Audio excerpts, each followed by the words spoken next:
iniciar la clase de esta mañana. Oremos. Gracias, Padre, por este día más de vida. Alabamos y bendecimos tu nombre y te agradecemos por esta oportunidad que nos das de estar reunidos a través de este medio para poder tener un momento de estudio, Señor. Te pedimos que tú derrames bendición, que derrames sabiduría e inteligencia que vienen de lo alto y que estas próxima hora y media podamos aprender, Señor, lo que tú quieres que nosotros recordemos y asimilemos para tener un mejor diario vivir en medio de nuestra iglesia.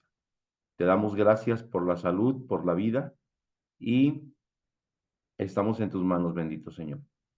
Esto te lo pedimos en el nombre precioso del Hijo de tu amor, Cristo Jesús. Amén. Bien, pues en el día de antier nos quedamos en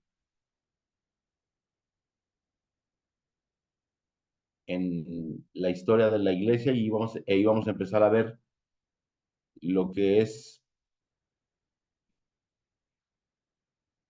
las influencias o lo que históricamente se ha vivido a lo largo de la Reforma.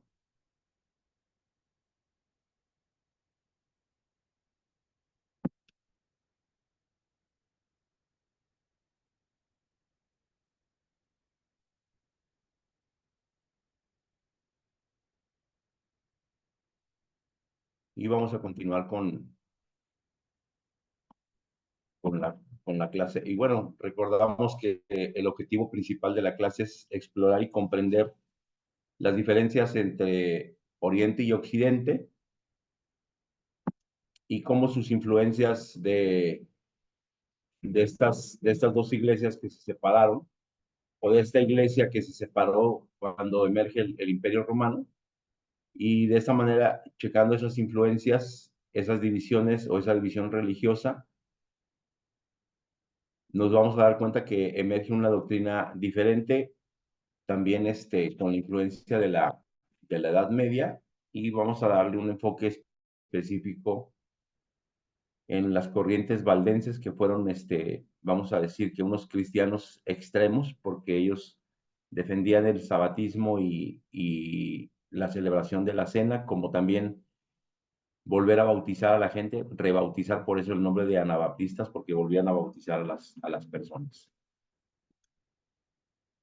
Pudimos ver la clase pasada todo esto. El principal motivo de la separación fue la filioque, es decir, la procedencia del Espíritu Santo, que muchos decían que procedía del Hijo, y pues para otros que no lo alcanzaban a comprender de esa manera, fue algo complicado. Y obviamente que generó separación. Ahora vamos a entrar hacia las doctrinas heredadas de la Reforma. Y bueno, bueno, no la primera, sino que lo primero en lo que creyó y en lo que se basaba la doctrina o el libre pensamiento de Martín Lutero eran las cinco solas, y las cinco solas no es otra cosa, sino que la base o el fundamento del pensamiento luterano, que posteriormente se convertiría en el protestantismo, así como los primeros cristianos, o así como la primera gente que era seguidora de Cristo, que observaba su doctrina, que observaba su enseñanza y que participaba del Evangelio, jamás se dio cuenta que estaban fundando el cristianismo. Pues Martín Lutero, al proclamar sus 95 tesis contra la Iglesia Católica, hoy lo decimos contra la Iglesia Católica, pero en ese tiempo él pensaba que se pudieran modificar. Y esas 95 tesis estaban basadas en cinco solas, que era la sola escritura, es decir, la escritura y la palabra de Dios era suficiente. La palabra de Dios, la escritura, la Biblia, es la única autoridad por encima de cualquier asunto de fe y por encima de cualquier práctica, ¿no? Entonces, cualquier tradición distinta a la Biblia, si la Biblia no soportaba una religión o una tendencia religiosa, para Martín Lutero allí había una equivocación, ¿no? Porque tendría que ser solamente la Biblia por el hecho ser la Biblia, y se llamaba la sola escritura, ¿no? Y eso tenía que ver con la autoridad bíblica, con la autoridad para guiar la vida cristiana, con la autoridad para guiar las enseñanzas de la iglesia. No se necesitan tradiciones ni doctrinas adicionales, sino solamente la Biblia, ¿no? Y obviamente esto habla de una apertura y promueve que la Biblia sea escrita en diferentes idiomas. Obviamente no fue así de sencillo, no fue así de claro, hubo cierta fricción, pero de esa manera critica al clero, porque recordemos que para entonces también ya se empezaba a creer, a pensar y a leer las encíclicas, ¿no? ¿Qué son las encíclicas? Pues son cartas pastorales, por así decir, de parte de los papas a las congregaciones de los diferentes tiempos, ¿no?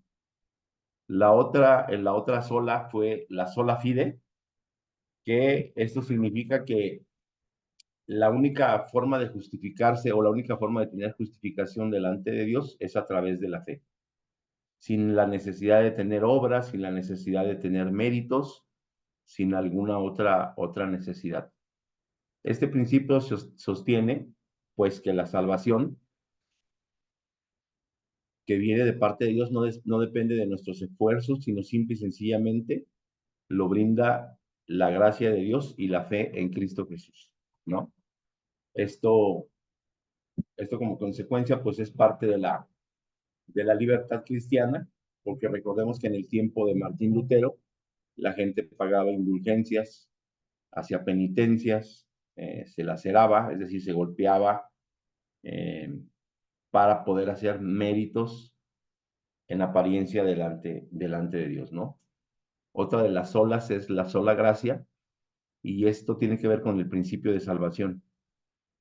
Es un acto total y absolutamente de regalo, no depende de nosotros, no depende de nuestros esfuerzos, es algo inmerecido, y, y él subraya que la salvación es un don inmerecido que viene de parte de Dios, otorgado a los pecadores simple y sencillamente por la misericordia de nuestro Padre.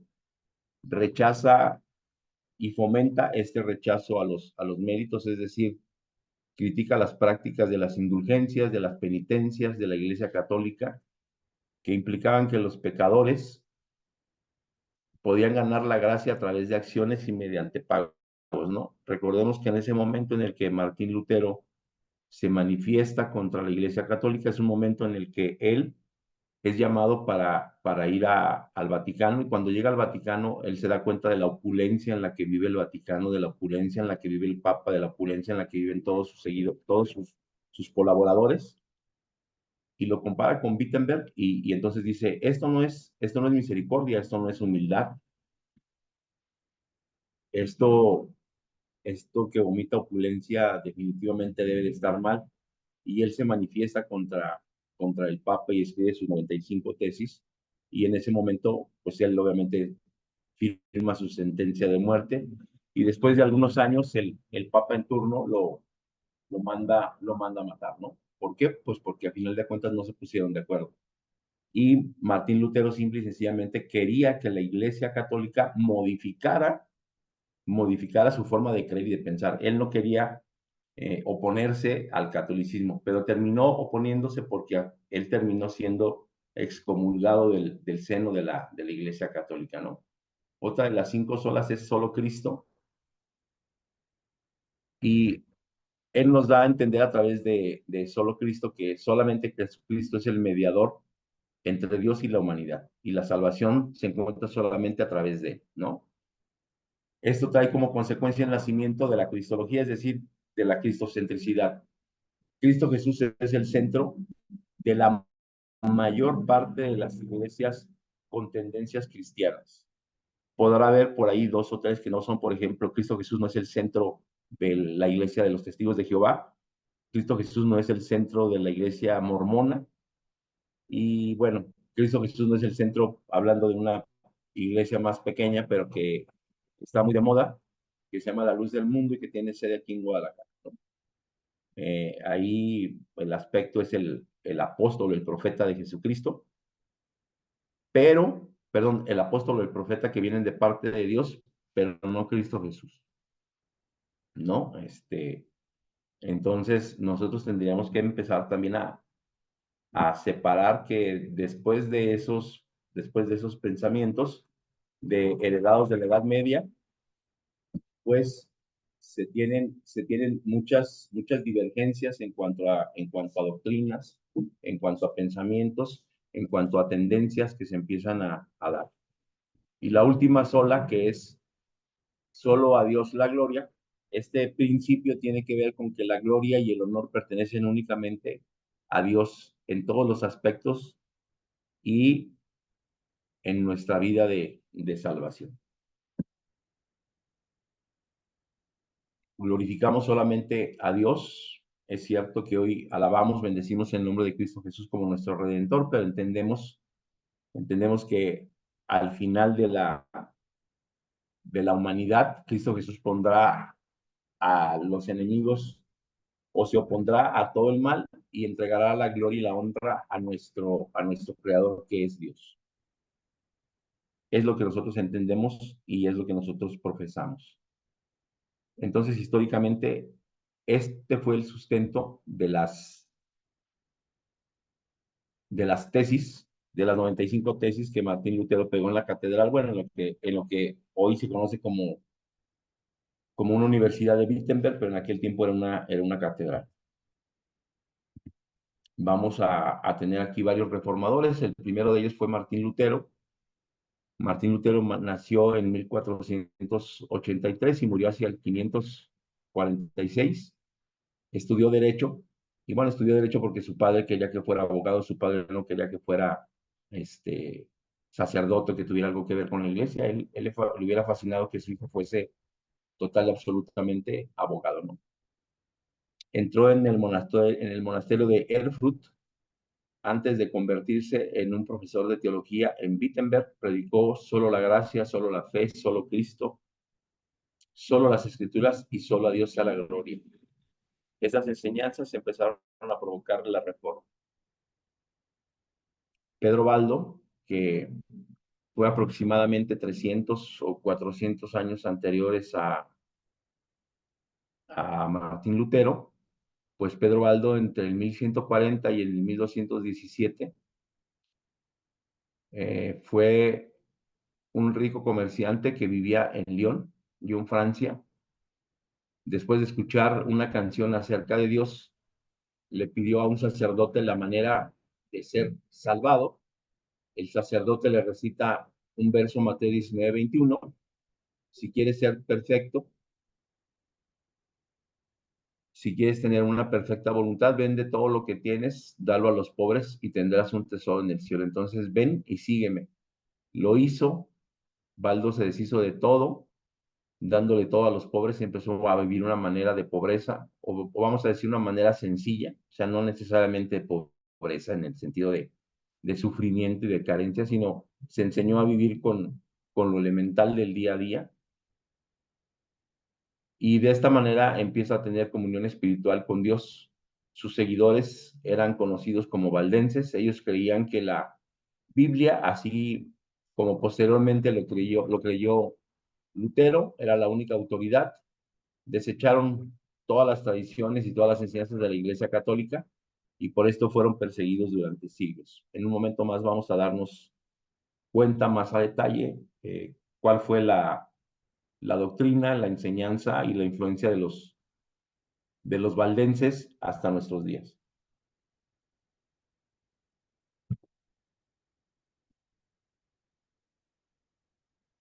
Girolamo Savonarola, 1452-1498, fue un fraile dominico, vivió en Francia, vivió en Italia, era fuego y azufre, decía él, predicador y profeta, que predicó fuertemente en contra de la iglesia, con el mismo mensaje de arrepentimiento como lo hacía Juan el Bautista.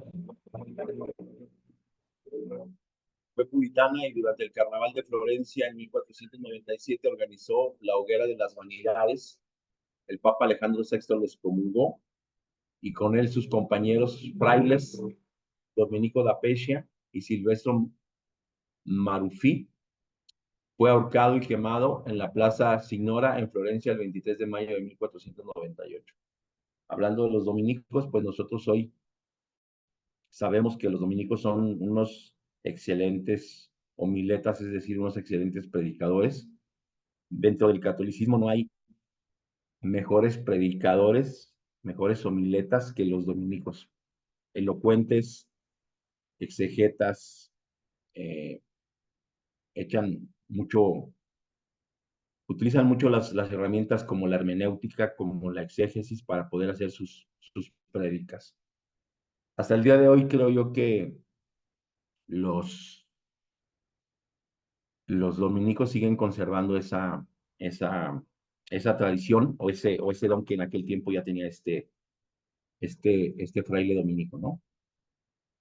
Ulrich Zwinglio, que fue el fundador de los anabaptistas en 1484, bueno, primero fundador de los anabaptistas y posteriormente fue quien solidifica a los menonitas, y hacia 1531 él nació en Suiza y siempre creyó en la Biblia como una autoridad única y absoluta, así como lo hizo Lutero y como lo hizo Baldo. La teología de Zwinglio y la moral se basan en un principio único. Si el Antiguo o Nuevo Testamento se había dicho explícitamente y literalmente algo, entonces ningún cristiano tendría que creer o practicar de manera diferente, ¿no? Denuncia el uso de la música, el uso de cuadros, el uso de escrituras en la iglesia. No estaba de acuerdo con Lutero, ya que creía que el pan y el vino eran solo una conmemoración y no literalmente el cuerpo y la sangre de Cristo, como lo argumentó Lutero y como lo hacía la Iglesia Católica. Hasta este momento, y con lo que alcanzamos a ver así escuetamente al respecto de las diferentes biografías de estos cuatro reformadores, nosotros podemos empezar a tomar y a darnos cuenta de cómo algunos pensamientos de ellos siguen prevaleciendo en algunas de nuestras, bueno, no en algunas, sino en alguna forma de ser de nuestra iglesia. Solamente la Biblia, no imágenes. La Iglesia Católica no tiene que marcar ni las tradiciones, ni los pensamientos, ni las formas en las que nos tenemos que salvar. Eh, Algo que predicaba Jesús, que era darlo todo a los pobres por una tendencia de los esenios, pues aquí Baldo volvió a pensar de esa manera y Pedro Baldo pensaba, es que yo tengo que seguir con esa tradición de los primeros cristianos, de los cristianos primitivos.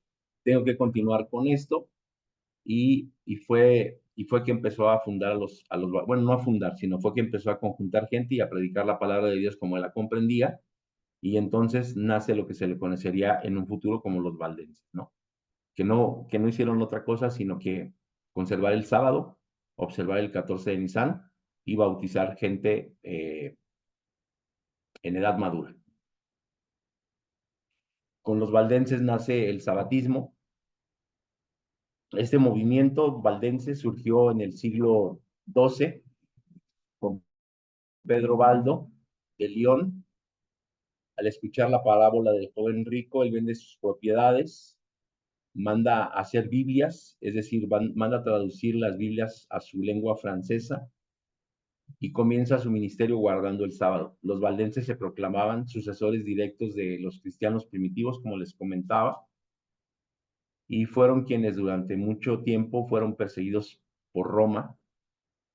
Los cristianos primitivos fueron los perseguidos por Roma y él pensó que sus seguidores y él eran los continuadores de esta cristiandad primitiva del siglo I, ¿no? En donde Roma los perseguía y se dispersaron por toda Europa. Ellos se dispersan por toda Europa y entonces para ese tiempo empieza a surgir la Reforma Protestante, a la cual de alguna manera se sumaron, pero posteriormente fueron perseguidos por ellos mismos. Surgieron diferentes ramas de los valdenses y la principal manera en la que ellos se ocultaron y se fueron de estas persecuciones es que ellos corrieron a la parte donde se encuentra Hungría, donde se encuentra Polonia, y se fueron a los Alpes, ¿no? A los Alpes suizos, y de alguna manera ahí les llamaron también Insabatis. Y fueron los primeros que le llamaron al Papa Anticristo y guardaban el sábado. Entonces, también hoy nosotros conocemos que el Papa es el Anticristo, pero este es un pensamiento que viene desde Pedro Baldo.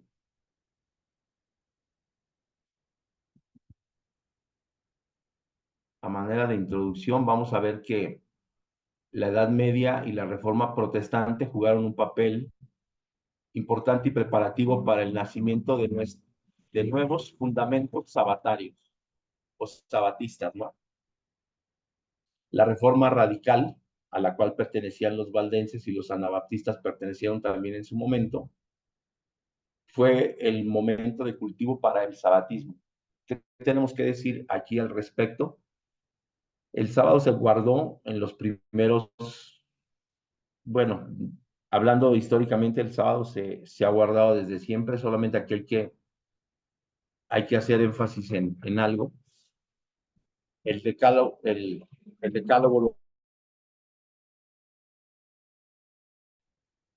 el cuarto mandamiento dice, acuérdate del día del reposo para santificar.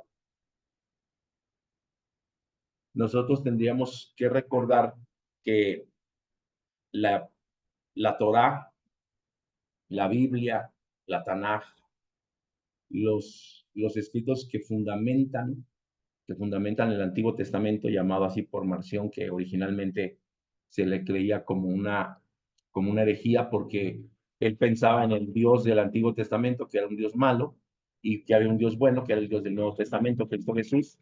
Pues nosotros tenemos que recordar que el Pentateuco, del Pentateuco hacia los profetas, se empiezan a escribir después del regreso de Babilonia, ¿no? Del exilio. Son escritos post-exílicos y hay varios autores. El Yavista, el Eloísta y el Deuteronomista, y también la clase sacerdotal escribieron esos 5 libros que tienen que ver con el Pentateuco. Hasta entonces no se tenía registro de que se guardaba el sábado. Los eruditos dicen que quien escribió el Éxodo y quien escribió Deuteronomio, donde viene la ley, por eso ponen acuérdate, porque tal vez el mandamiento era observa, era guárdalo, pero ellos se dieron ese permiso de decir acuérdate, no así como que, si me acuerdo, o a partir de ahora y en adelante tendrías que recordar que el sábado es un día especial. Viene el tiempo del Imperio Romano, empieza a haber persecuciones, recordemos que hacia el 135 expulsan a todos los judíos de Jerusalén, Adriano los expulsa y después de 3 años muere y ellos pueden regresar, y a Jerusalén se le cambia el nombre por el de Elia Capitolina, y entre el 137, el 151 y el 200 por ahí así, se deja, se deja de observar el sábado porque tu vida estaba en peligro. Y entonces es que los valdenses y el tiempo de la reforma radical empiezan a darse cuenta de cómo a lo largo de la historia se ha observado el sábado, pero hubo un momento en el que dejó de observarse. También tenemos que recordar que hubo un problema en Inglaterra, lo mirábamos la semana pasada o en clases pasadas, en donde el sábado se guardaba, perdón, el domingo se guardaba como si fuera sábado, ¿no? No sé si ustedes recuerden que un día después del 14 de Nisan, la iglesia anteriormente lo observaba como un sábado ceremonial. Pues era lo mismo, era lo mismo. La gente observaba el domingo como si fuera sábado, pero la gente sabataria o los sabatistas empezaron a tener problemas con la gente que los domingos asistía a bares, asistía a fiestas, asistía a exposiciones y además, pues bajo las influencias del alcohol, de la cerveza, ellos seguían observando el sábado, el domingo, y el domingo era un día espiritual porque era el sábado ceremonial o porque era el sábado y entonces eh, la gente empieza a tener problemas con esta parte de guardar el sábado, ¿no? El sabatismo fue el que trajo un paquete de doctrinas inherentes a este movimiento, doctrinas que ahora son parte de nuestro credo y de nuestra tradición.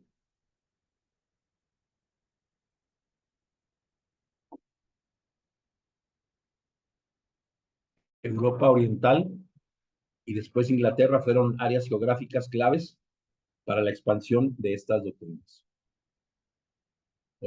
Otras corrientes cristianas como el pietismo y el puritanismo influyeron también en su desarrollo. Dice en el libro de Historia de los Valdenses, dice, tras los elevados baluartes de sus montañas, refugio de los perseguidos y oprimidos en todas las edades, hallaron los valdenses seguro escondite. Allí se mantuvo encendida la luz de la verdad en medio de la oscuridad de la Edad Media. Allí los testigos de verdad conservaron por 1000 años la antigua fe. No sé si tú has escuchado esto que dice, es que la iglesia es una manada pequeña. Bueno, pues ellos tenían ese pensamiento. Ellos se sentían herederos de aquellos cristianos primitivos del primer siglo perseguidos y bueno, en los Alpes encontraron el refugio a esa persecución, ¿no? CS es el conflicto de los siglos y es el capítulo 63, el párrafo 2 en donde dice esta, esta porción que acabamos de leer. Bueno, pues seguimos. Los valdenses es un movimiento que surge en el siglo XII, como lo vimos hace un momento, y surge a partir del movimiento de los pobres de León y de la predicación de Pedro Baldo, que como nos dimos cuenta, pues ya él había escuchado esta prédica del joven rico y él dijo, ah, yo soy ese personaje, porque él era una persona muy rica, muy importante, muy opulente o muy opulenta de León, Francia, un comerciante exitoso. Él tomó todo su dinero, lo repartió en los pobres y una gran parte de ese dinero lo tradujo, bueno, lo utilizó para traducir Biblias a su idioma, que era el francés, y de esa manera empezó a dar a conocer la palabra de Dios, ¿no? Los valdenses se proclamaban sucesores directos de los cristianos primitivos, quienes durante las persecuciones por parte de los romanos en el siglo I se dispersaron por toda Europa y posteriormente fueron cuando fue que surgió la reforma protestante a la cual ellos se unieron.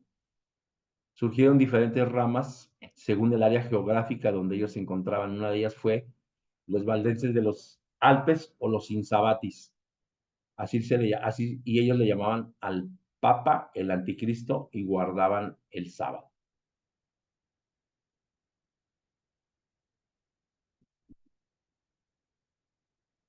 Aquí tenemos algunos pensamientos que tienen que ver con la confesión de fe de los valdenses y pues ellos creían en lo siguiente, ¿no? Creemos y mantenemos firmemente todo lo que está contenido en los 12 artículos del símbolo, comúnmente llamado el credo de los apóstoles, y consideramos herética cualquier inconsistencia con los 12 artículos citados. Es decir, ellos marcaban la verdad para su, para su creencia o para la influencia que ellos tenían y seguían de alguna manera estas cuestiones, ¿no? Punto número 2, creemos que hay un solo Dios, el Padre, Hijo y Espíritu Santo. Es decir, ellos no eran trinitarios. Ellos entendían que la divinidad estaba conformada por tres entes distintos, dos personas y un poder, o vamos a llamar por tres personas total y absolutamente distintas, pero no necesariamente el Padre sí es y no es, el Hijo sí es y no es, y el Espíritu Santo también pertenece, pero no es. Esa explicación de la Trinidad o ese invento de la Trinidad que hoy todavía no se puede explicar, ellos no pensaban y no creían de esa manera. Reconocemos como escrituras sagradas y canónicas los libros de la Santa Biblia. Los libros arriba mencionados nos enseñan que hay un Dios todopoderoso, ilimitado en sabiduría, infinito en bondad, y quien en su bondad ha hecho todas las cosas, porque él creó a Adán a su misma imagen y semejanza, pero por medio de la enemistad del diablo y a su propia desobediencia, Adán cayó, el pecado entró en el mundo y nos volvimos transgresores en él y por Adán. Que Cristo había sido prometido a los padres que recibieron la ley, a fin de que conociendo su pecado por la ley y su injusticia e insuficiencia, puedan desear la venida de Cristo para realizar satisfacción por sus pecados y cumplir la ley por él mismo.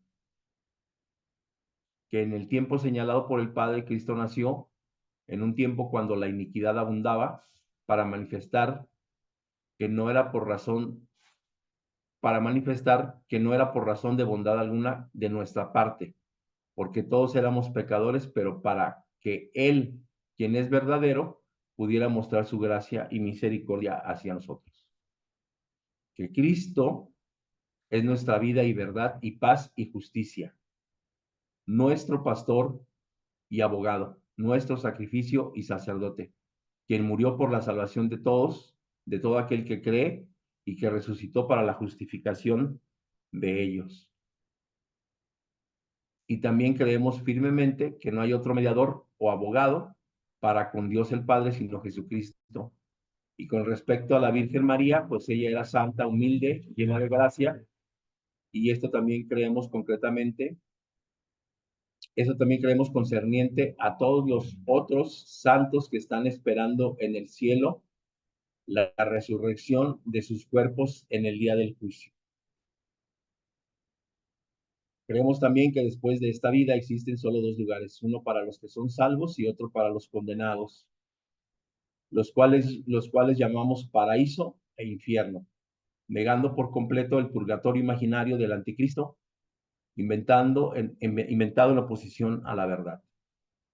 Además, siempre hemos considerado todas las invenciones en materia de religión como una abominación indecible delante de Dios, tales como los días de festividades, las vigilias de los santos y la llamada agua bendita, el abstenerse de carne en ciertos días y cosas parecidas, pero sobre todo las misas.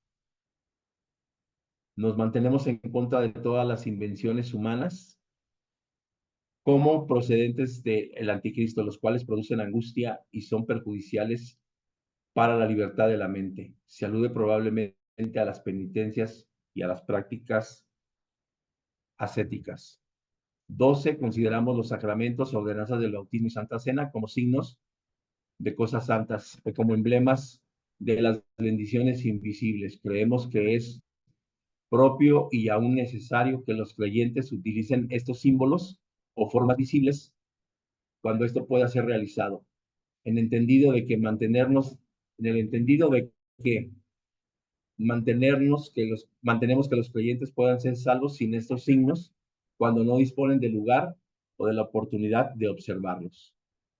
No aprobamos otro sacramento como instrucción divina o parte del bautismo y la cena del Señor. Honramos a los padres seculares con sujeción, obediencia, prontitud y pago. Y bueno, eso era lo que pensaban los valdenses y muchos pensamientos de esos eh, o esta doctrina que ellos enseñan, y aquí ya nos podemos dar cuenta que la doctrina de los apóstoles, el Evangelio de Cristo Jesús, pues ya empezó a ser tipificado, así como los judíos, así como el judaísmo le empezó a poner leyes: no caminarás más de un día del sábado, no puedes ser sanado en sábado, tienes que hacer esto, no te puedes mezclar con esta gente, no puedes mezclarte con este tipo de personas, y entonces ahí meten a los enfermos, ahí meten a las prostitutas, ahí meten a los comilones, ahí meten a los borrachos, a la gente glotona. Pues los valdenses empiezan a tipificar su forma de fe, su forma de creencia, y dejan de vivir. Ellos se dicen herederos de los cristianos del primer siglo, pero para diferenciarse del momento histórico que están viviendo, generan este código de doctrina o este fundamento doctrinal. Y de esta manera nos podemos dar cuenta muy claramente cómo entonces la doctrina, así como nosotros somos hijos de nuestro tiempo, la doctrina también se genera en el tiempo en el que se vive, pero se sigue postergando.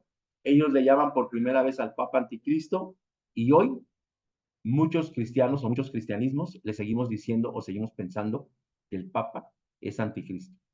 Y Pedro Baldo le llamó al Papa Anticristo porque era un opositor en ese momento a lo que él creía, no porque bíblicamente lo había fundamentado o porque el Vicarius Filis Dei que tiene aquí en la mitra que utiliza lo significa. Y posteriormente varios estudios hablan de que el Papa es el Anticristo, pero ahora lo hacen bíblicamente, ¿no? Bien, continuamos. Y esto tiene que ver con el desarrollo histórico de la doctrina. Nosotros nos damos cuenta que en, en el primer siglo pues había tendencias de pensamiento, unos lo miraban muy legalistas, Cartago, Roma, otros lo miraban de manera que tú le fallabas a la verdad, que estabas indispuesto, que no tenías el suficiente conocimiento, por eso le fallabas, es decir, cuando pecabas, por eso fallabas, porque eran muy estudiosos los cristianos de Alejandría y las personas de Antioquía simple y sencillamente decían, has pecado, pero para ti hay perdón. Entonces, la forma de vivir y de creer simple y sencillamente estaba basado en el momento situacional que se vivía, ¿no? Tal vez ustedes más adelante lleven clases de teología y se van a dar cuenta de lo que significa el Sit Sit Leven, es decir, el momento fundacional que le da origen a un pensamiento, pero sobre todo que tiene que ver con un texto de la Biblia, ¿no? Cuando hablamos del desarrollo histórico, entonces hablamos del proceso que a través del tiempo da origen a lo que creemos. Y aquí el origen del pensamiento de los valdenses, pues tiene que ver con que se dan cuenta que en el primer siglo se observaba el sábado, se celebraba la cena y se bautizaba a las gentes en edad madura. Entonces ellos vuelven a tomar esa tradición, esa costumbre, esa sana tradición, esa sana costumbre, que así como miramos en la palabra enseñanza, que significa lo que es transmitido, ellos de alguna manera recibieron esa enseñanza, esa sana doctrina, pero tal vez se salen poquitito y empiezan a tipificar, es decir, a escribir, a darle sentido de ley a lo que practican. Es muy importante considerar que nuestra tradición religiosa, como iglesia sabataria, es decir, guardadora del sábado, proviene del anabaptismo histórico y de la reforma radical. Para entender esto, primero hay que hacer algunas precisiones epistemológicas.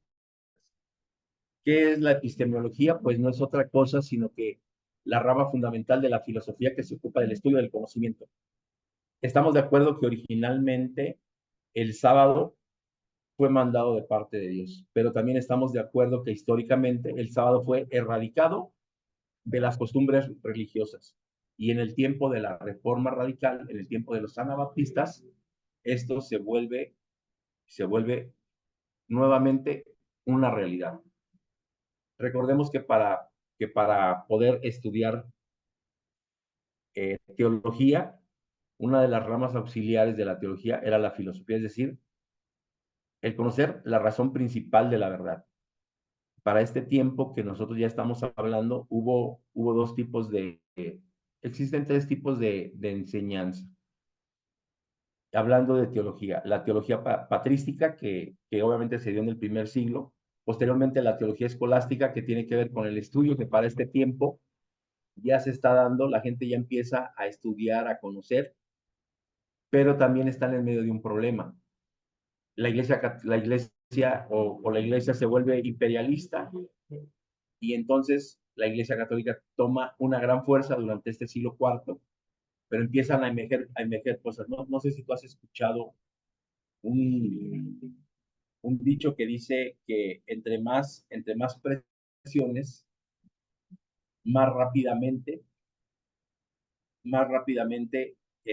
habrá problemas en ese lugar en donde hay presión.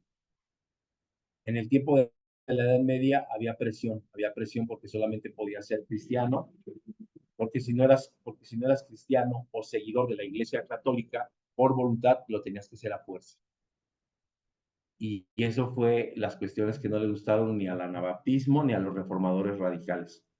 Y es entonces que empiezan a estudiar, a documentarse, a darse cuenta, y entonces cuando surge la teología escolástica, es decir, la teología basada en estudios serios. Para ese entonces, pues ya, ya existen centros de estudio, ya lo existía Alejandría, pero obviamente también ya hay universidades en Inglaterra, y hay universidades en Francia, y hay universidades en Italia, y hay universidades en Alemania, y la gente lo que estudia pues es filosofía, es teología y la ciencia médica, que es lo que se estudiaba originalmente, ¿no? Entonces, pues vamos a ver algunas precisiones que tienen que ver con la epistemología,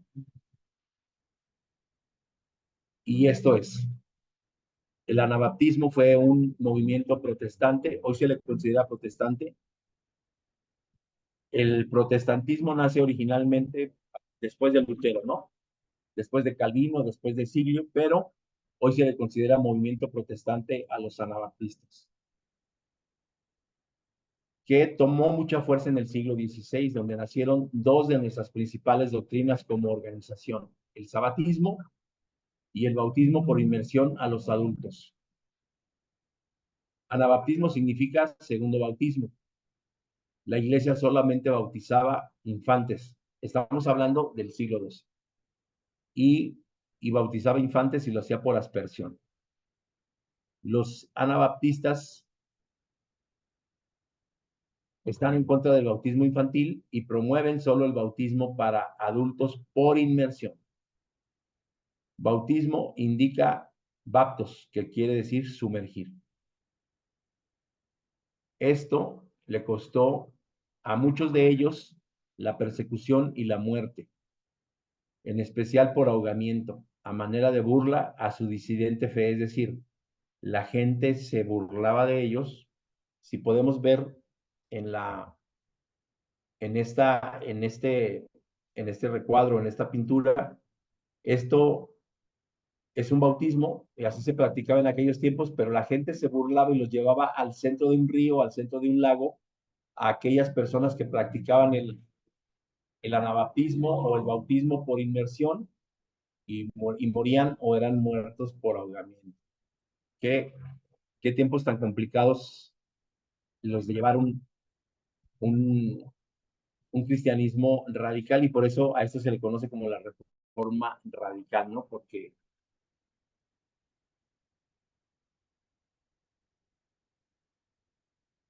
ya no estamos en el primer siglo, en donde la gente es más bárbara, en donde la gente es más tremenda. Ya tenemos cierto desarrollo, ya hay más urbanización, mayor civilización, pero la gente seguía viviendo momentos así como de la época media de la barbarie, ¿no? El sabatismo nace como movimiento histórico protestante dentro del contexto de la Reforma Radical, llamada así porque la formaban un buen grupo de protestantes que no estaban de acuerdo con las reformas, perdón, que no estaban de acuerdo con las reformas de Martín Lutero, Juan Calvino y Érico Zwinglio. Es decir, las 95 tesis no incluían la guarda del sábado. Las 95 tesis no incluían rebautizar gente en edad madura. Las 95 tesis no incluían volver a celebrar la cena el 14 de Nisan. Recordemos que para ese entonces se le empezó a llamar desde el tiempo de este personaje de Hipona y de Ignacio de Antioquía, se les empezó a llamar Eucaristía. Y la Eucaristía no es otra cosa para el sustanciación, el momento en el que el pan y el vino se tornan o se vuelven físicamente en parte del cuerpo y de la sangre de Cristo Jesús. Los protestantes radicales no creían en eso. buscaban una reforma más radical. Y fue así como los protestantes eran como los protestantes de los protestantes, es decir, una rama que iba más allá del protestantismo original. Entre ellos estuvieron los sabatarios, los anabaptistas. Los sabatarios también fueron anabaptistas, mas no necesariamente todos los anabaptistas fueron sabatarios. Dentro del anabaptismo había gente que observaba el sábado, pero no todos los anabaptistas observaban el sábado. Orígenes de algunas doctrinas iniciales. Y aquí hay algunos libros que consideran a los anabaptistas los verdaderos héroes de la Reforma. Dentro del movimiento anabaptista o anabautista, altamente condenado y perseguido por la Iglesia Católica y por el mismo protestantismo histórico, se condenaron diversas doctrinas y tradiciones que creímos que en algún tiempo y en otros que hoy mantenemos como vigentes, como por ejemplo la Biblia como autoridad única, la doctrina antitrinitaria, el filojudaísmo, es decir, el amor a muchas cuestiones o la amistad o la observancia de muchas cuestiones que tenían que ver con los judíos o el aprecio por las cosas judías, como la ley de la alimentación, el domingo como una marca de la bestia, el sábado como diferenciarse del resto de los demás, el pacifismo, el énfasis en los 10 mandamientos, el bautismo por inmersión, es decir, ahí se generan todo este tipo de pensamientos y de costumbres y de tradiciones que todavía hoy seguimos observando. ¿Quiénes fueron los principales promotores o los reformadores radicales de ese tiempo? Pues fueron estos tres personajes, ¿no? Servet, que fue español, Thomas Müntzer, que fue alemán, y Konrad Grebel. Estos tres personajes de alguna manera se conocieron y tuvieron influencia sobre la reforma protestante radical. Thomas Müntzer, Miguel Servet y Konrad Grebel son figuras significativas entonces de la historia de la reforma protestante y cada uno de ellos desempeñó un papel único en la evolución de los movimientos religiosos y teológicos en Europa durante el siglo XVI. Y pues vamos a ver más o menos algo de lo que estos jóvenes revolucionarios para su tiempo hicieron. Thomas Müntzer luchó por la liberación social, hoy todavía se sigue luchando por esto, hoy se llama teología de la liberación. Hace algunos meses falleció Jorge Enrique Dussel, un México argentino que habla mucho al respecto de la teología de la liberación. Eh, el principal lugar de donde emana esta teología de la liberación, pues es del Perú, no recuerdo ahorita el nombre, pero apellida Gutiérrez, el sacerdote que empezó a pensar ampliamente en la teología de la liberación. Y les comento, hoy todavía se sigue viendo. Hubo un libre pensador de nombre Carlos Mariátegui que habló muchísimo de la teología de la liberación. Él decía, ¿por qué en aquel tiempo decían que la religión era el opio del pueblo? Cuando el espíritu de el obrero o el espíritu de la clase trabajadora es su creencia, es su fe en Dios. Entonces, la religión no tiene por qué ser el opio del pueblo. El pueblo tiene que liberarse y darse cuenta que que su fuerza laboral, que su fuerza de trabajo proviene del espíritu, es decir, de la fuerza y de la fortaleza de la fe que le tiene a Dios. Y entonces él empieza a hablar al respecto de la teología de la liberación, diciendo, o respondiéndose a la pregunta, qué es ser pobre? Y él dice, ser pobre es morir, es morir joven, porque cuando se es joven, perdón, porque cuando se es pobre, se muere joven porque no se tienen oportunidades. Y entonces la teología de la liberación hoy sigue vigente. Hoy está más vigente que nunca, pero tendríamos que recordar, por ejemplo, que la palabra de Dios dice que entre nosotros siempre va a haber pobres. y es ahí, y es con ellos a quien le tenemos que participar la sana doctrina, el evangelio, porque dentro de esta pobreza en la que vivimos, pues existe una oportunidad para ellos ser ciudadanos del reino de Dios. Lucha por los campesinos, que generalmente son a veces pobres o la clase que menos disfruta de los placeres de la vida. Ellos se la pasan todo el tiempo trabajando en el campo, todo el tiempo preocupados por el clima, por si ya llegó la lluvia, por si no llegó la lluvia, por si la lluvia llegó muy fuerte. Entonces, ellos viven con esa opresión y o sea, ahí tenemos una oportunidad de que esta teología de la liberación les ayude y sean contagiados de esto, ¿no? Porque al final de cuentas, pues sí, podemos estar bien preocupados por el clima, si llueve, si no llueve, si el calor, si los grados, arriba o abajo, pero, pero si nosotros vivimos confiados en que quien da el clima proviene de parte de nuestro Dios, pues las cosas, cuando dejamos las cosas a Dios, las cosas cambian definitivamente.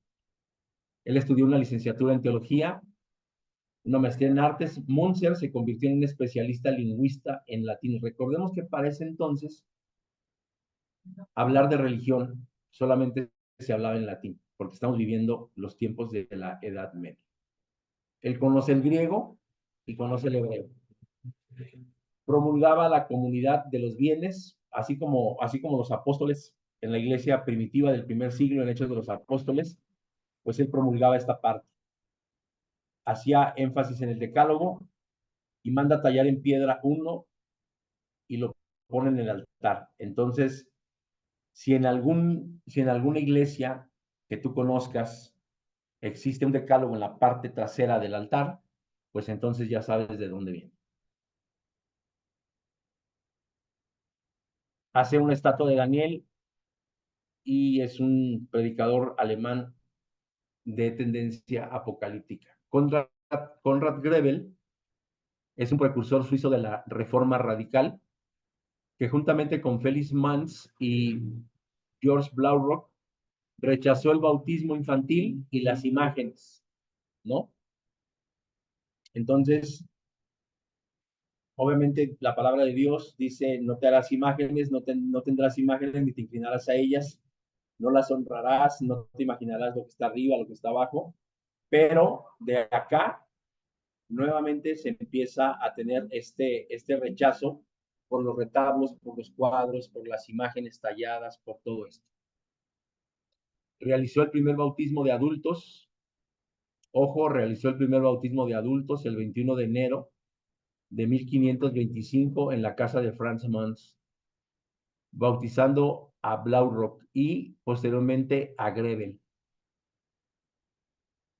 Es decir, él bautiza a Blaurock y Blaurock bautiza a Grebel. De esta manera, en 1521, este grupo de estudio fundado por Ulrico Zwinglio, inicialmente el objetivo eran los clásicos griegos y el idioma hebreo, pero posteriormente se dedicaron a traducir y a comentar pasajes de la Biblia. Allí conoció a Franz Mons en este grupo y a partir de la primavera de 1522, Grebel se convierte en un cristiano activista de la Reforma. En 1522 se casa y muere por la peste en 1526, después de escapar de la prisión.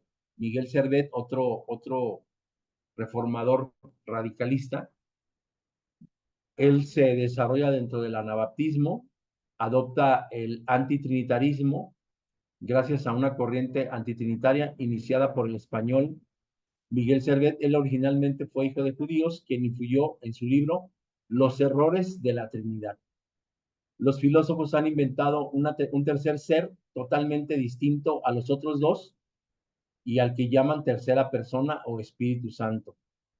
Y es así como han inventado una Trinidad imaginaria, tres seres en una sola naturaleza, pero en realidad se trata de tres dioses o un dios triple que tratan de imponernos bajo la pretensión y el nombre de la unidad. Ahí empiezan, bueno, con estos tres pensadores o con estos tres reformadores, empieza a tomar más forma el protestantismo. Ellos son posteriores a Martín Lutero y vienen a cristalizar más ampliamente y más grandemente lo que conocemos hoy como Reforma Protestante. Hablando del histórico de la doctrina en la Reforma Anabautista en el siglo XVI en Europa, en Hungría y Lituania se da una corriente filosemítica que hablan solamente lengua hebrea, además de que hacen énfasis en el Antiguo Testamento. Y volvemos a recordar aquí, filosemitas, es decir, es gente que tiene mucha adhesión o que tiene preferencia por las cuestiones semíticas. ¿Quiénes son los semitas? Nosotros tendríamos que recordar que semita no tiene que ver con gentes de Sión, tal vez tiene que ver con descendientes de Sem, pero nosotros tendríamos que ir a la historia y geográficamente los semitas o los semíticos son todos aquellos pueblos alrededor de Ugarit, por ejemplo, los acadios, los ugaritas, los árabes, obviamente los hebreos, que tienen que ver con que su lengua o su idioma solamente utilizan consonantes. De ahí es de donde nacen las lenguas semitas, ¿no?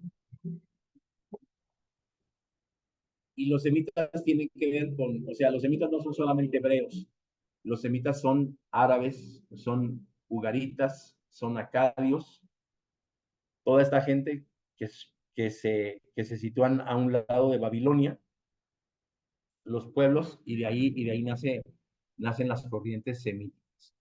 En Rusia, el Nuevo Testamento es rechazado como un movimiento semi-judaizante que basaba su religión solamente en el Decálogo. En España, algunos marranos o cristianos nuevos, así se les llamaba a los conversos al cristianismo, o convertidos del judaísmo al cristianismo, emigran a Italia, son continuadores del valdensianismo, que no es otra cosa sino, bueno, no lo puedo pronunciar, pero no es otra cosa sino que los valdenses radicales o anabaptistas, que son conocidos como rebautizadores, optan por el filohebraísmo, como los socinianos de Polonia. En Transilvania, Francisco David, pastor húngaro, abolió el bautismo infantil e invitó a Matías Beje Glirius, hebraísta y cristiano judaizante, quien influiría para la adopción del sabatismo. Beje sostenía que el Antiguo Testamento estaba más inspirado en el Nuevo Testamento y la segunda venida de Cristo, el sábado y la ley de la alimentación. Entonces, pues ya empieza a tomar más forma nuestra doctrina, la doctrina de la Iglesia de Dios. Cuando estudiaba yo historia del cristianismo, pues me daba cuenta que casi por 2 segundos nosotros nos toca ser anabaptistas, es decir, continuar con esa línea, o menonitas. ¿Por qué? Pues porque por poco, y entonces, si no llega esto a América, no se convierte en lo que se convertiría la conexión cristiana y posteriormente la Iglesia de Dios en Cristo Jesús y posteriormente la Iglesia de Dios del séptimo día. Aquí tenemos a otro francés que postulaba la necesidad de la tolerancia religiosa en el siglo XVI, es decir, había persecución en el siglo XVI entre el protestantismo, perseguían a los anabaptistas que eran protestantes radicales o que eran reformadores más radicales, se perseguía a los reformadores y Sebastián Castellón proponía que debe de haber tolerancia religiosa y los anabaptistas. Y ellos decían, matar a un hombre no es defender una doctrina, es quitarle la vida. Y eso decían porque terminaron matando a Sebastián Castellón. ¿Quiénes fueron? Pues unas personas de Ginebra, perdón, que también ejecutaron a Cerdet. Y ellos ellos decían que no defendían una doctrina, que defendían a un ser humano. Que una cosa es la tolerancia religiosa, otra cosa son las vidas de los seres humanos, pero a la gente que buscaba terminar con todas estas tradiciones o con todas estas formas de vida diferente a la religión del tiempo, pues les interesó muy poco y terminaron por ejecutar agentes como Servet, ¿no? Castellón destacó por sus innovaciones pedagógicas, publicó un libro que se llamó Los Diálogos Sacres, una selección de la Biblia, y esto se reimprimió en toda Europa. Así como en aquel momento ya empezaban a circular las encíclicas papales, pues él también hizo un escrito que se llamó El Diálogos Sacres, que tenía que ver con escritos que procedían de la Biblia, ¿no? Sin embargo, tuvo fuertes divergencias teológicas con Juan Calvino, especialmente en temas como la predestinación y la intervención en el libro del Cantar de los Cantares. Nosotros tendríamos que entender o recordar, si ya lo sabemos, que los calvinistas o la iglesia calvinista creen en la predestinación, es decir, tú no vas a ser salvo ni por méritos ni por gracia, eres salvo porque Cristo Jesús o porque Dios ya te predestinó para ser salvo. Entonces, ellos no se dedican a predicar el evangelio, ellos simple y sencillamente creen en la predestinación, punto y se acabó. Yo no tengo que predicar el evangelio, yo no tengo que dar mi testimonio para que alguien más crea y se adhiera. Si Dios lo tiene predestinado, tarde o temprano va a ser parte de la iglesia. ¿Y la iglesia qué? La iglesia calvinista.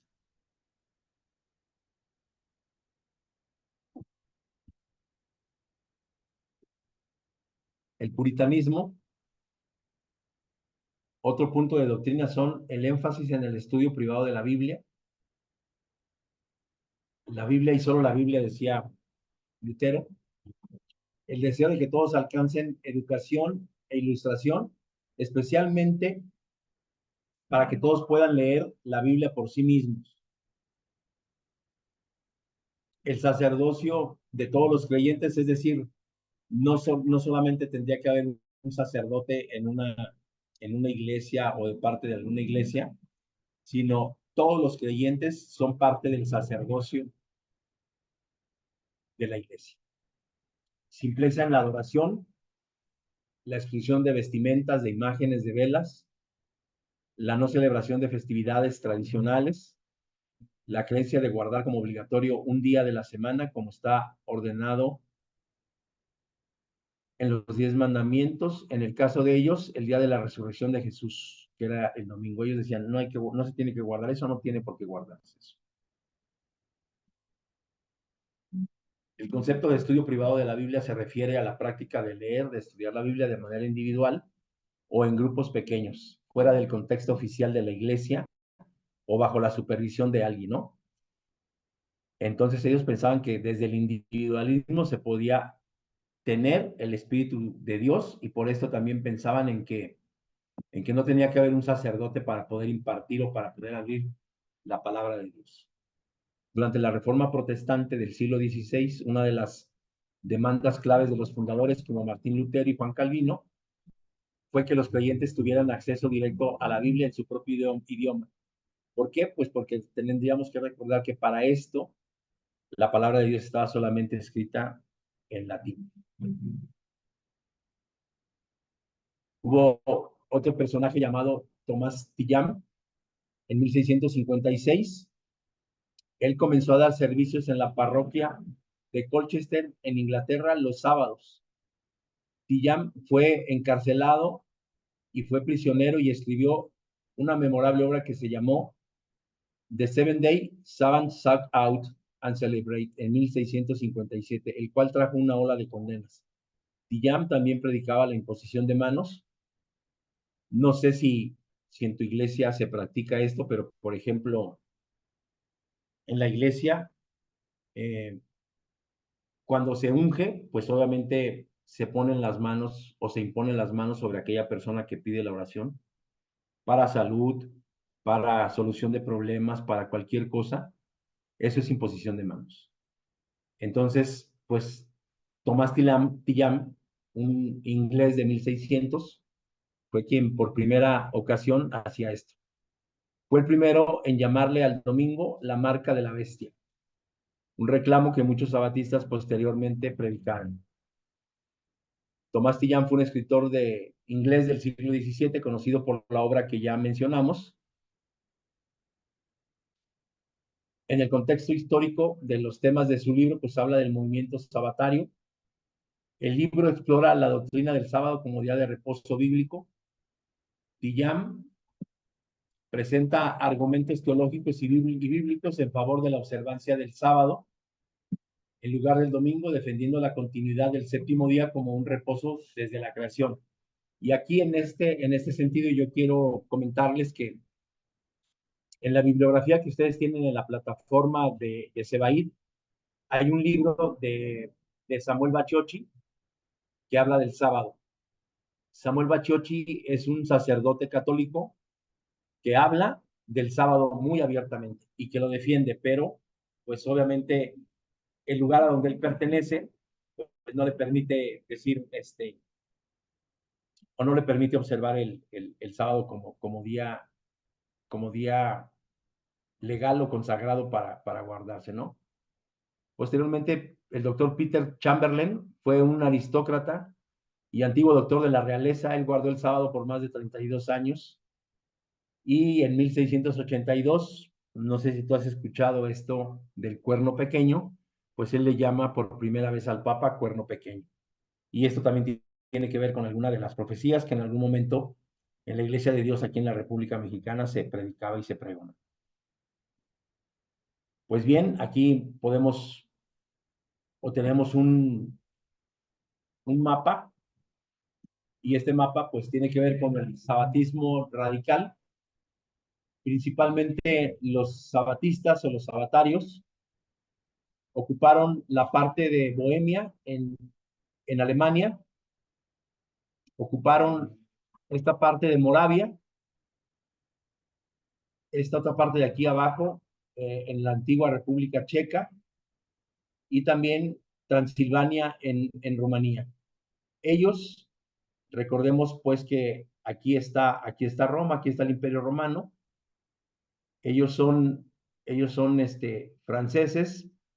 Obviamente la doctrina romana, y aquí nosotros podríamos darnos cuenta que esta parte pues es el imperio, o fue lo que es el Imperio Romano, y ellos se fueron a la parte superior a donde generalmente no llegaba el Imperio Romano. Entonces ellos de aquí pasan a la parte de las islas donde es Inglaterra, lo que es el reino de la Gran Bretaña, y aquí empiezan a surgir, o aquí surgió esta parte que yo les platiqué la vez pasada de la ley deportiva. Se puede celebrar el domingo como si fuera un sábado, y también se puede tener el permiso de participar de, de la visita a ferias, de la visita a todas estas diferentes cosas que alejaban a la gente que observaba el domingo como si fuera sábado de su comunión con Dios, ¿no? Y esto, los, los reformadores radicales, principalmente sabatarios, pues empezaron a tener problemas con el rey de Inglaterra. Aquí tenemos a algunas mujeres que fueron guardadoras del sábado y obviamente fueron muy influyentes.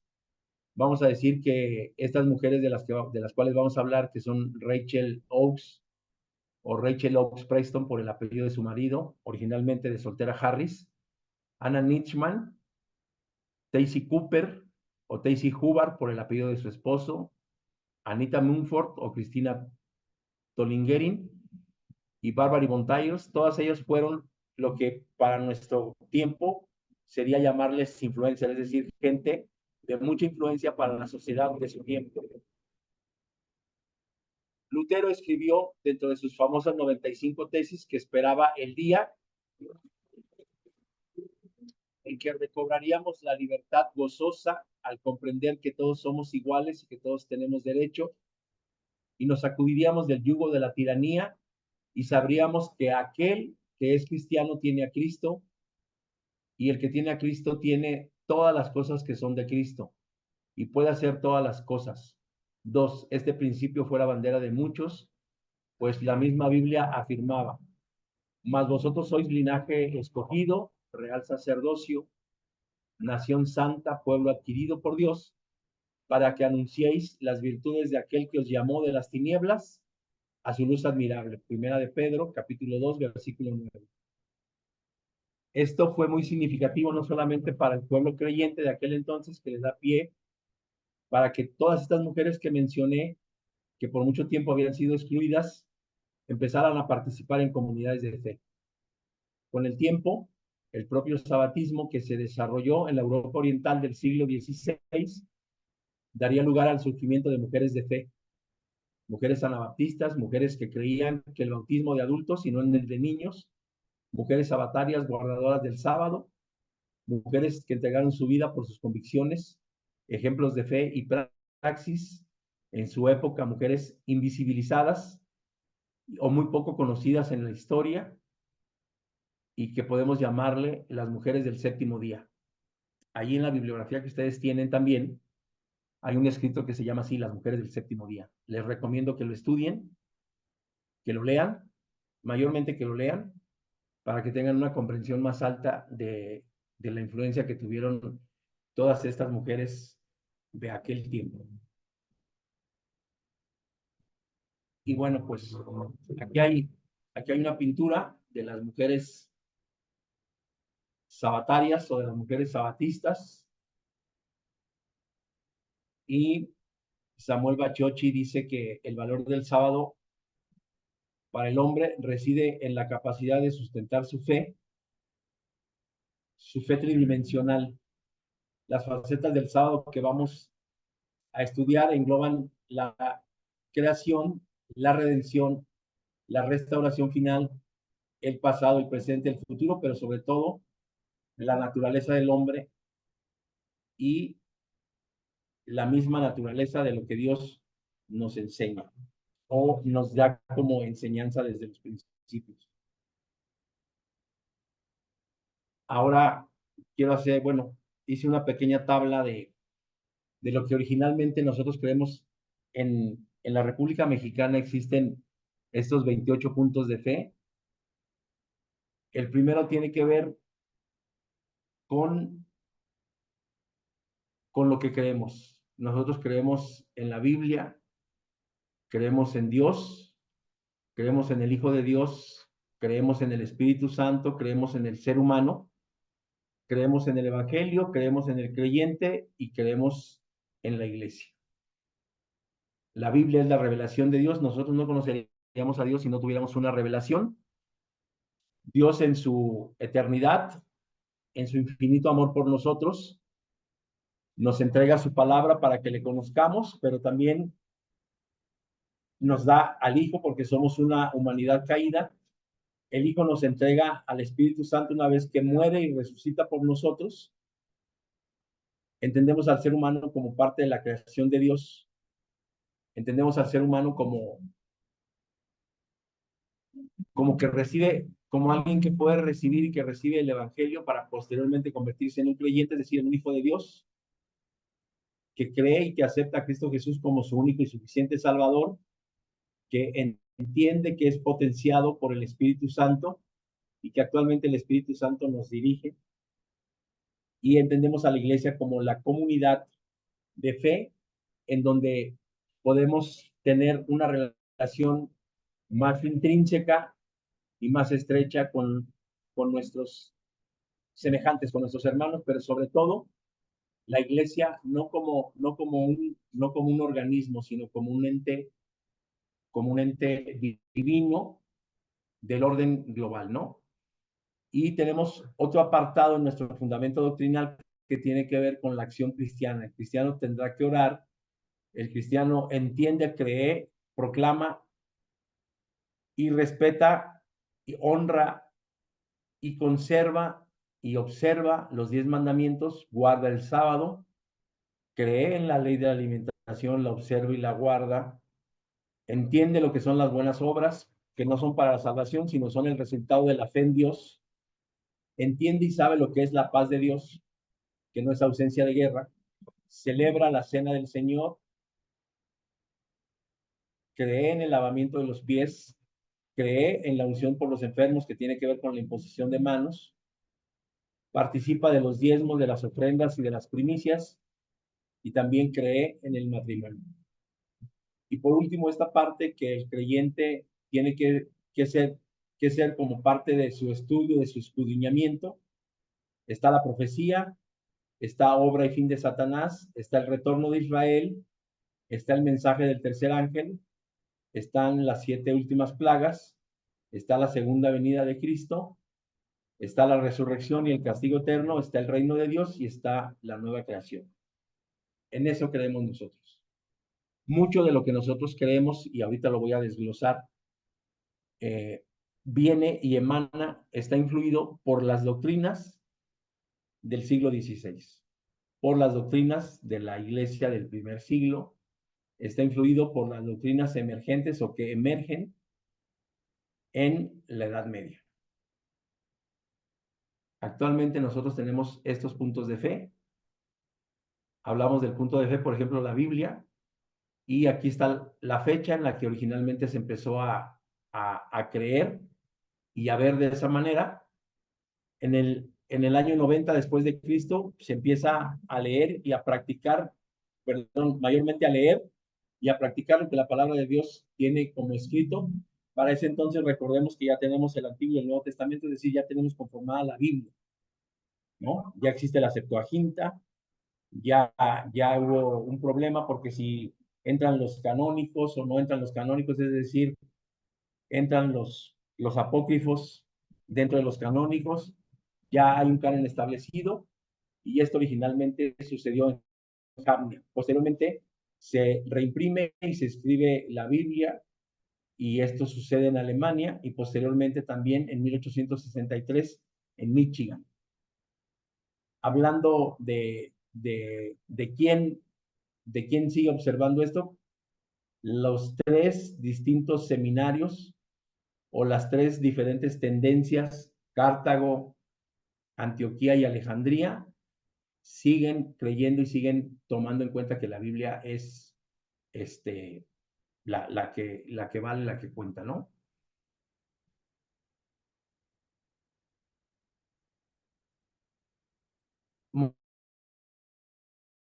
Pues es desde la Reforma, más presentemente la conexión cristiana y lo que posteriormente se le conoció como Iglesia de Cristo. ¿Quiénes fueron los líderes o los personajes que hicieron esto? Pues aquí no cabían los primeros padres de la iglesia, pero juntamente con ellos en el 90, posteriormente Lutero, y hacia 1800 y esto, Cranmer. ¿Está vigente la Biblia? Sí. El punto de fe que tiene que ver con Dios, pues originalmente se definió en Nicea con el credo niceno y posteriormente también en 1868. Lo de 325, bueno, ¿por qué sucedió en Nicea? Porque en el 325 se define quién es Dios. ¿Qué tipo de creencia es? Pues es un tipo de creencia de Cartago y un tipo de creencia alejandrina o de Alejandría. ¿Por qué? Porque obviamente para la creencia que tiene que ver con Antioquía, Dios no puede ser encerrado en un concepto. Dios es más grande que nuestras definiciones, Dios es más grande que nuestros conceptos. Y bueno, pues esto lo definió el Concilio de Nicea y posteriormente este grupo que se le conoció como la Esperanza de Israel. Atanasio es el que en el 325 hace el credo de Nicea, y Cranmer, que también tiene que ver con la esperanza de Israel y con la Iglesia de Cristo, y hoy obviamente que este punto de fe está vigente. Y así nos vamos con el Hijo de Dios, con el Espíritu Santo, con el ser humano, con el Evangelio, con el creyente, y esto viene, por ejemplo, desde el año 20. Posteriormente es reescrito o repensado en el 1525 y después en el 1833. Actualmente, obviamente, no lo aceptaría Cartago, no lo aceptaría Alejandría, lo acepta solamente el seminario de Antioquía, ¿no? o tiene la tendencia o es de tipología del seminario de Antioquía. El anabautismo es quien define lo que es el creyente y posteriormente la conexión cristiana. ¿Quiénes son los pensadores de esto? Pues Montser, Grebel y Cranmer.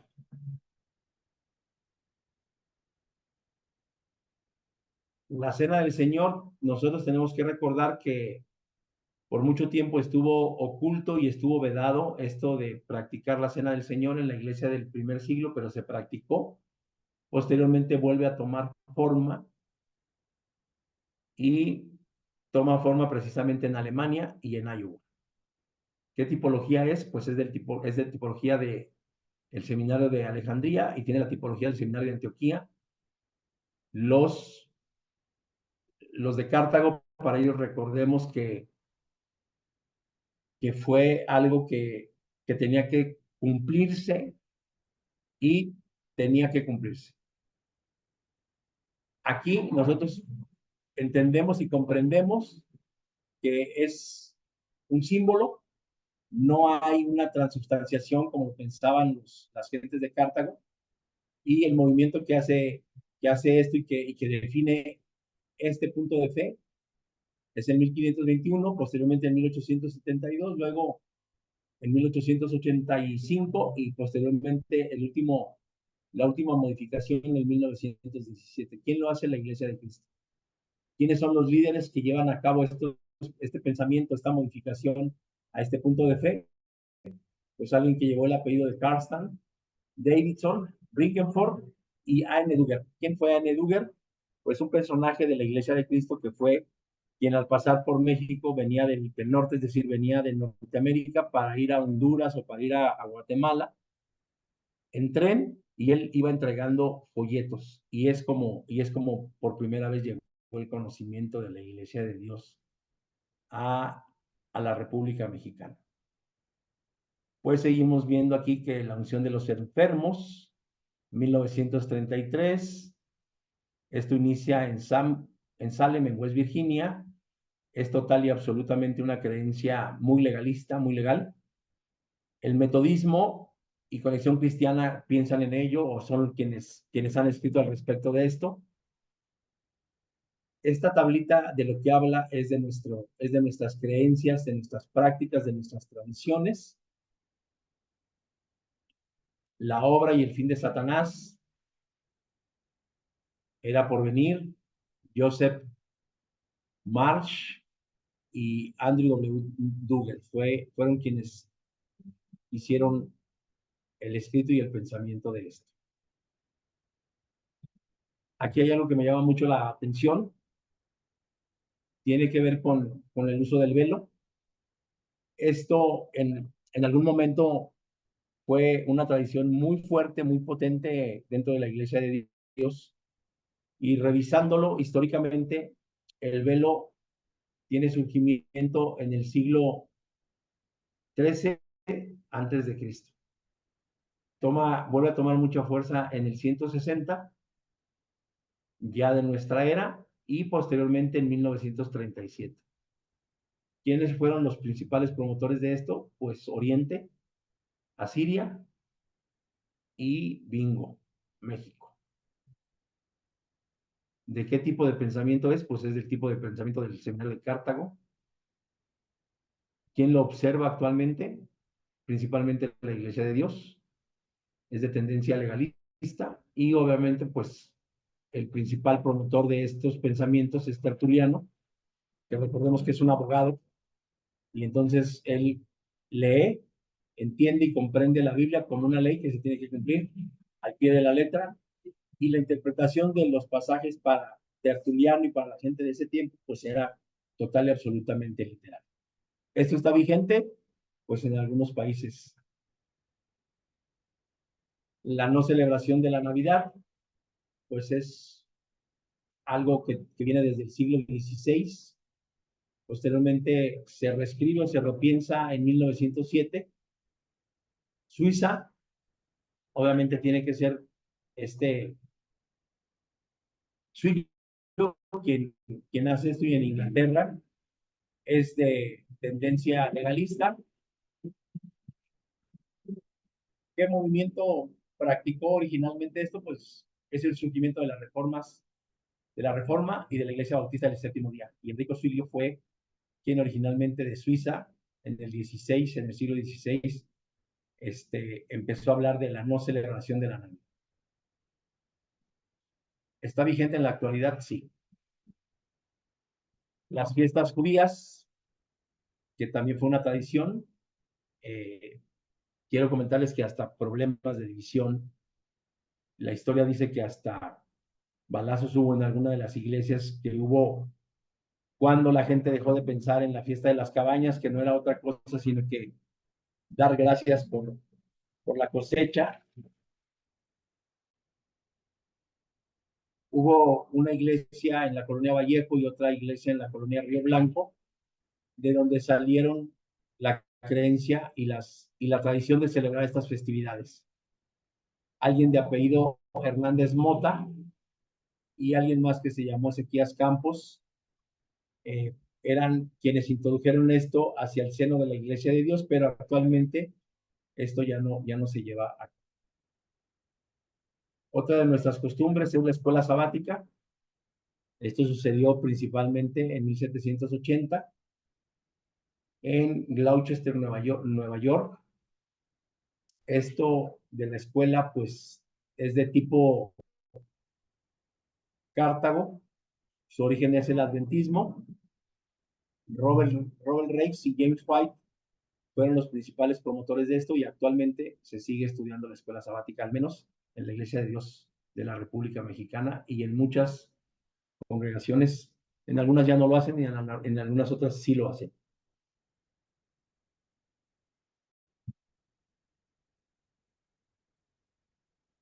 La ordenación de ministros o la imposición de manos, 1888 en Michigan, obviamente es de tendencia de Antioquía, principalmente el adventismo, y Gilbert Cranmer es el promotor de esta cuestión. Gilbert Cranmer, ahorita antes de continuar con nuestras siguientes clases, quiero decirles, ustedes han visto que aparece aquí en muchas cuestiones. Cranmer originalmente pertenece al adventismo.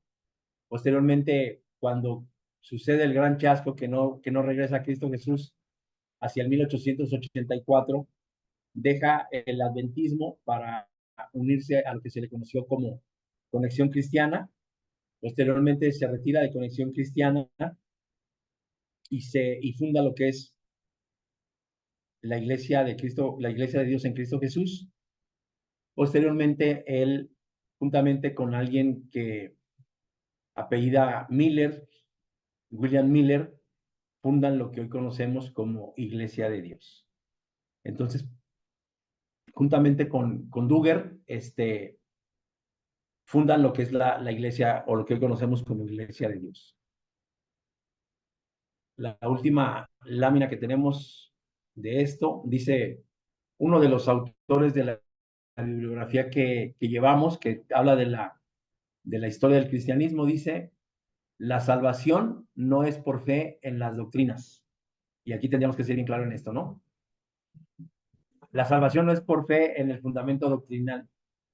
El fundamento doctrinal puede estar muy bien hecho y puede llegar a ser perfecto, pero dice Justo L. González, sino tiene que ser por fe en Jesucristo. La salvación no es ni siquiera por fe en las doctrinas acerca de Jesucristo, sino por medio de la fe en Jesucristo.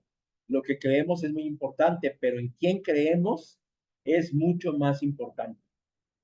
Este escrito, esta nota de Justo L. González, pues a mí me parece muy, muy interesante. Y me gustaría preguntar si tenemos alguna duda, alguna pregunta antes de concluir la clase del día de hoy.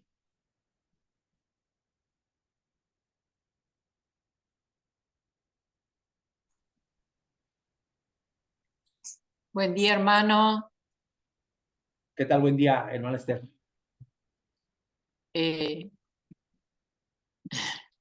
Sin palabras la clase, mucho que aprender, muchísimo. Me gusta mucho pero estoy aprendiendo todo, no tengo conocimiento de estas cosas, así que me gusta mucho y voy a tener que leer y repasar la clase porque hay datos sumamente interesantes. Así Sí, que sí, así es. Generalmente yo les invito a que puedan volver a ver la clase.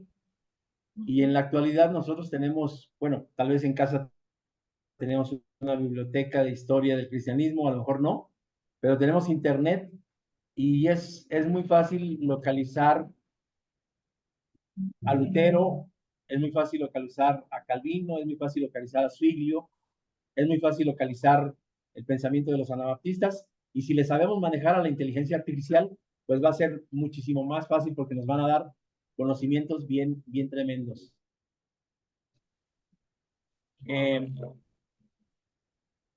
Si la próxima clase tenemos oportunidad, yo les voy a enseñar cómo preguntarle a la inteligencia artificial que nos diga sobre algo. Y de esa manera vamos a tener una herramienta más, más poderosa para conocer, para tener un conocimiento, ¿no?